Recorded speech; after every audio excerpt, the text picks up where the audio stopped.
C'est pas la peine de faire énormément de cuisine pour se régaler. En revanche, j'ai quand même une grosse gourmandise pour le chocolat noir. Les mousses au chocolat, alors ça, je crois que ça, là, c'est vraiment aussi la gourmandise et mon péché mignon.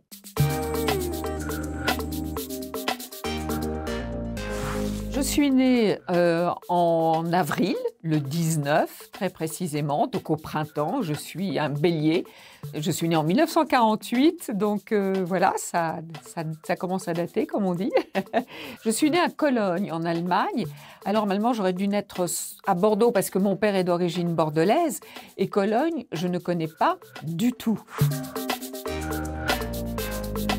Bordeaux, c'était les vacances. En fait, c'était le sud-ouest, les vacances pour moi. Et j'adorais retourner à Bordeaux parce que ma tante y habitait dans cette maison, une maison qui avait été construite par mes grands-parents. Ils avaient acheté un terrain dans Bordeaux. À l'époque, on en trouvait encore et ils avaient fait construire cette maison. Au milieu du jardin, petit jardin de ville, il y avait un palmier. Et moi, la parisienne, maintenant, c'est peut-être plus facile de trouver des palmiers avec le changement climatique. On en trouve même en Normandie. Mais à l'époque, moi, parisienne, quand je descendais et que je voyais ce palmier au milieu du jardin, pour moi, c'était magique.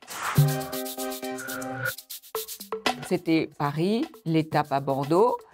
Et puis après, à la maison familiale. Et puis après, de Bordeaux, on partait à Saint-Jean-de-Luz. Mon père avait une 4 chevaux. Donc, c'était quand même une expédition à l'époque. Côté plage, il y a quand même encore ces vieilles maisons de Saint-Jean. Et pour moi, c'est toujours du bonheur de partir là-bas, de rencontrer les amis. Et puis, de profiter de ce climat aussi changeant. Parce que de temps en temps, il pleut, c'est évident.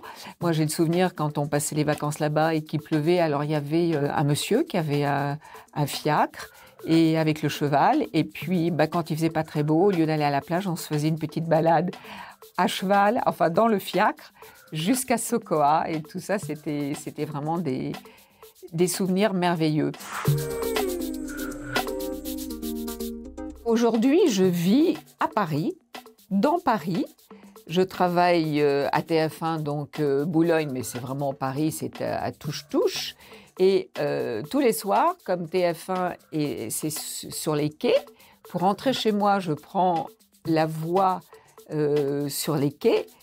Je vois la Tour Eiffel et pour moi, c'est toujours un émerveillement, ces quais, la Seine, les mouettes qui le soir, surtout en hiver, on les voit d'ailleurs, se posent.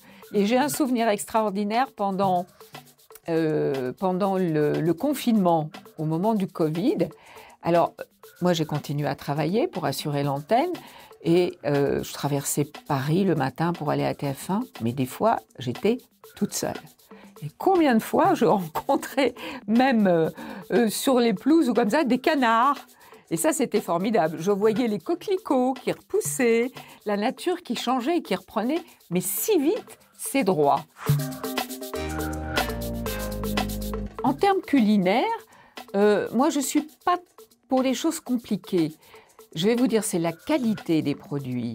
La qualité et même la simplicité des produits. Alors, moi, j'adore les poissons, les légumes. Et ce n'est pas la peine de faire énormément de cuisine pour se régaler. Et puis bon, en revanche, j'ai quand même une grosse gourmandise pour le chocolat noir. Les mousses au chocolat, alors ça, je crois que ça, là, c'est vraiment aussi la gourmandise et mon péché mignon.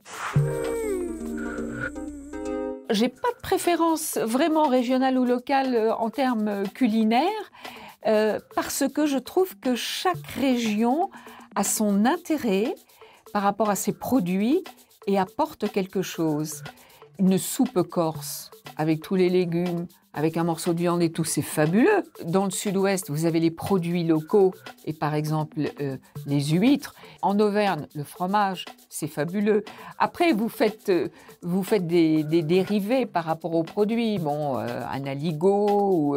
C'est une façon aussi de découvrir la région et de se diversifier aussi dans la cuisine et dans ce que l'on mange. Pour avoir un temps agréable en France, d'abord, ça dépend ce que l'on appelle temps agréable, mais c'est vrai que maintenant, ça devient très aléatoire. L'été dernier, été 2022, on a eu 40 degrés en Bretagne. Je crois qu'il faut aller là où on a envie d'aller et puis être vigilant. Faire attention à soi-même aussi, et puis faire attention justement à ce problème de réchauffement climatique. C'est peut-être à la montagne où l'on a peut-être la plus de possibilités, surtout d'avoir des nuits un peu plus fraîches que lorsque l'on est en plaine. Et c'est ça la difficulté. Donc c'est vrai que quand on prend un petit peu d'altitude, peut-être c'est un peu plus respirable.